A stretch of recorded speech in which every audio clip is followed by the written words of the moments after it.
السلام علیکم دوستوں، میری آج کی تحریر کا عنوان ہے تخیر کو لمحہ چاہیے۔ زندگی کا سکون اللہ رب العزت کی بندگی میں مضمر ہے اور اس کا حصول مخلوق خدا کی خدمت میں وابستہ ہے۔ کیا تم سمجھتے ہو کہ تم اپنے خالق کی بندگی میں زندگی بسر کر رہے ہو؟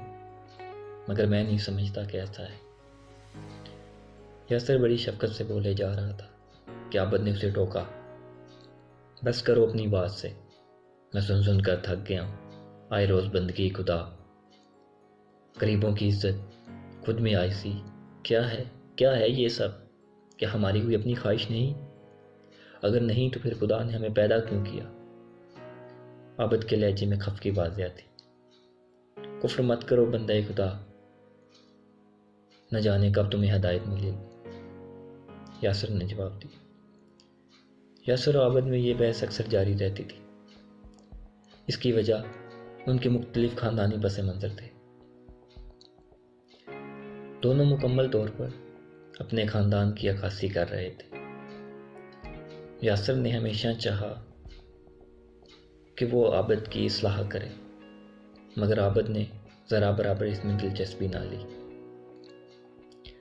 عابد کا غرور اس کا پیسہ اور وراثت میں ملی شہرت تھی۔ وہ غریبوں کو ہمیشہ حقارت کی نگاہ سے دیکھتا تھا۔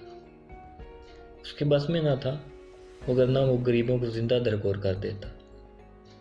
اس کے برخلاف یاسر ایک مخلص، ہمدرد اور عاجز انسان تھا۔ اسے انسانیت کی تعریف اچھے سے معلوم تھی۔ زمانہ اسے اخلاق سے جانتا تھا۔ محلے کا بچہ اس کی محبت اور بزرگ اس کی عزت تھا۔ اس کے نزدیک کامیابی سب کے اتفاق میں تھی۔ وہ علامہ اقبال کے اس شعر کا قائل تھا، افراد کے ہاتھوں میں ہے اقوام کی تقدیر، افراد کے ہاتھوں میں ہے اقوام کی تقدیر، ہر فرد ہے ملت کے مقدر کا ستارہ۔ وہ سمجھتا تھا اگر انقلاب آئے گا تو برابری برتنے سے، وگرنہ فقط نعرے ہی ہوں گے۔ اس نے ہمیشہ چاہا کہ اس کے کام میں عابد اس کا ساتھ دے، مگر یہ اس کی حسرت ہی رہے گی۔ ایک روز وہ دونوں کھانا کھانے کے لیے ریسٹورنٹ گئے۔ کھانے سے فارغ ہو کر عابد نے بل ادا کیا اور چلنا چاہا۔ یاسر نے 200 روپے ٹپ کے طور پر ویٹر کو تھمائے۔ یہ دیکھ کر عابد کے چہرے پہ ناراضگی کا عنصر پیدا ہوا۔ خیر، وہ یاسر کے کہنے پر آگے بڑھا۔ ابھی گاڑی میں بیٹھا ہی تھا تو تلخ لہجے میں یاسر سے مخاطب ہوا، اگر میں 2000 ادا کر سکتا ہوں تو 200 روپے میرے لیے کچھ نہیں، مگر میں نہیں چاہتا کہ انہیں دوں۔ مطلب ان کا حق ہی نہیں ہے۔ ہر مہینے پوری تنخواہ وصول کرتے ہیں، کوئی اللہ واسطے کام نہیں کرتے ہیں۔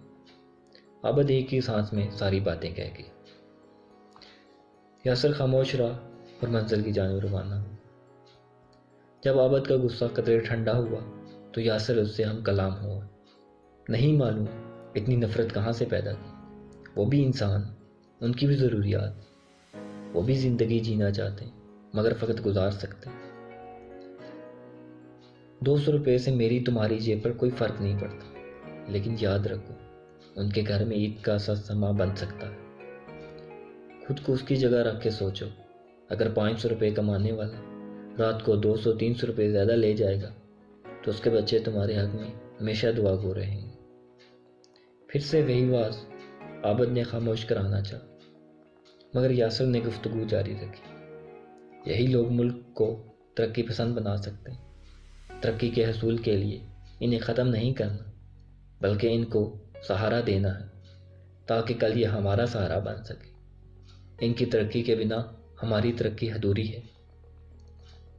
تمہاری باتیں واقعی قابل تحسین ہیں، مگر میری سمجھ سے بالا تر ہے۔ ایسی باتیں اپنے جیسوں سے کہا کرو۔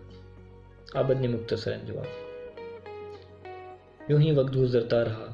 یاسر عابد سے تعلق کو ختم نہیں کرنا چاہتا تھا۔ اس کی درینہ خواہش تھی کہ عابد کسی نہ کسی طرح حقیقت کی راہ پہ چلنے لگا۔ ایک مدت بعد یاسر کی نصیحتوں سے عابد میں نمک برابر تبدیلی آنے لگی۔ وہ کم از کم ملازمین کو انسان سمجھنے لگا۔ ایک روز عابد کی ملازم سے تکرار ہو گئی۔ عابد نے اسے ملازمت سے فارغ کر دیا۔ معاملے کی خبر یاسر تک پہنچی۔ یاسر نے اس کی سرزنش کی اور اس سے کہا کہ وہ ملازم کے بقایا جات خود ادا کرنے جائے گا۔ پہلے تو اس نے انکار کیا، مگر یاسر کے اصرار کرنے پر وہ راضی ہو گئی۔ یہی وہ وقت تھا کہ جب عابد کی زندگی میں انقلاب برپا ہوا۔ یہ فطرت کا اصول ہے کہ انسان پر ماحول کا اثر ہوتا ہے۔ عابد پر یاسر کا اثر تھا۔ بظاہر بے شک وہ مغرور نظر آتا تھا، مگر اب اندر سے وہ خود میں بے سکونی محسوس کرتا تھا۔ جب ملازم کے گھر پہنچا تو ملازم نماز ادا کر رہا تھا۔ عابد انتظار کرنے لگا۔ اسے ملازم کی دعائیں سنائی دے رہی تھیں۔ ملازم خدا سے کہہ رہا تھا، اے میرے مالک، تو نے مجھے غریب پیدا کیا۔ میرا تیرے سے کوئی شکوہ نہیں، میں تیری رضا میں راضی ہوں۔ میرے مولا، تو اس سے دعا گو ہوں، ان امیروں کو ہدایت کے راستے پر چلنے کی توفیق عطا فرما۔ یہ 2 منٹ ڈوب برداشت نہیں کر سکتے، تیرا عذاب کیسے برداشت کریں گے؟ وہ یہ نہیں جانتے کہ تو رحمان اور رحیم تو ہے، مگر بے انصاف بھی نہیں ہے۔ میرے مولا، ان کے دل میں اپنی رحمت سے رحم بھر دے۔ میں نے ان کو معاف کیا، تو بھی ان کو معاف فرما دے اور ان کو ہدایت کا راستہ دکھا دے۔ ملازم کی یہ دعا سننا تھی کہ عابد کی بے قراری بڑھی۔ وہ گھر جاتے تک یہی سوچتا رہا، کیا وہ انسان ہے؟ کیا اس کا رب اسے معاف کر دے گا؟ کیا وہ واقعی لائق معافی ہے؟ اب اسے یاسر کی باتیں یاد آنے لگی۔ اب وہ خود میں تبدیلی لانا چاہتا تھا۔ ایک عمر کے گناہ ایک لمحے میں دھونا چاہتا تھا۔ اس نے ٹھان لیا کہ اب وہ سب کو بتائے گا کہ وہ بھی جانتا ہے کہ دنیا کیا ہے۔ اب وہ مکمل تبدیلی کی راہ پہ گامزن تھا۔ اب اس کی زندگی اس شعر پر پوری اترتی تھی۔ خنجر چلے کسی پہ تڑپتے ہیں ہم امیر، خنجر چلے کسی پہ تڑپتے ہیں ہم امیر، سارے جہاں کا درد ہمارے جگر میں ہے۔